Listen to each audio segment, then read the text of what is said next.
Welcome to the Slop Temple. We pray this video helps.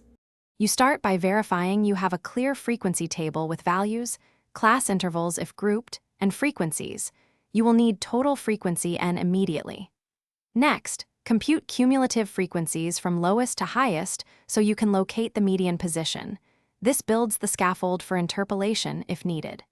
Make sure to note class widths and whether classes are inclusive, because once done, you will use those details to pick the median class and apply formulas correctly. You now compute the median position using n+1/2 for discrete data, or n/2 for frequency distributions following your convention.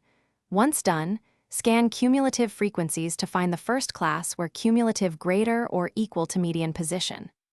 Record the class lower boundary, the cumulative frequency up to the previous class, the class frequency, and the class width. These values matter because you will substitute them into the interpolation formula to estimate the median within the class precisely, avoiding rounding errors.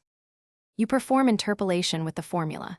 Median equals lower boundary L plus n/2 minus cumulative before class divided by class frequency times class width.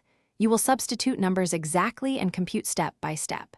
After computing, round sensibly and report the median with units or the class range context. If the value lands outside the class or seems implausible, recheck cumulative frequencies, class boundaries, and whether you used n/2 versus n+1/2. This single mismatch is the most common troubleshooting issue. Thanks for watching. Consider subscribing if we helped you.